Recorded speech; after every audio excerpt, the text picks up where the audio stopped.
Moi, je pense que si on parle aussi d'intégration, je crois qu'Aurélien Agbenossi en a parlé tout à l'heure, nos pays ont fait près de 10 ans en train de lutter contre l'insécurité, on tuait nos gens par centaines, par milliers.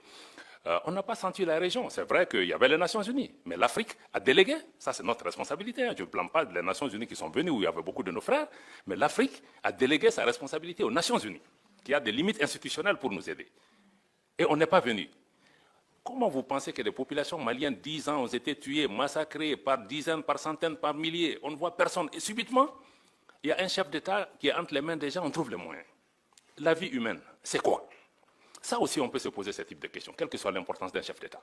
Est-ce que ces populations qui ont été tuées méritaient d'être tuées ou leur vie humaine ne vaut rien? Et ça, on voit ça aujourd'hui encore. La vie humaine en Ukraine n'est pas la vie humaine au Sahel.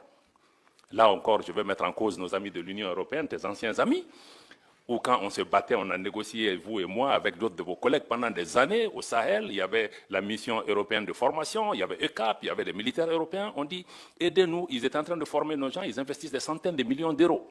On a dit ce que nous voulons, c'est train and équipe, former et équiper les gens.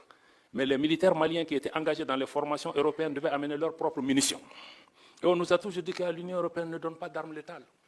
Et ce qu'on donne en Ukraine, ce n'est pas des armes létales? Est-ce que la vie d'un Ukrainien vaut mieux que la vie d'un Sahélien? Deux poids, deux mesures.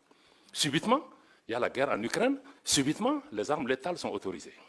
Et les Sahéliens qui sont morts par milliers, qui a ça sur la conscience de ne pas avoir fait ce qui est nécessaire, et de venir aujourd'hui accuser le Mali de dire oui, mais vous travaillez avec la Russie, vous ne travaillez pas avec moi, etc., vous me tournez le dos.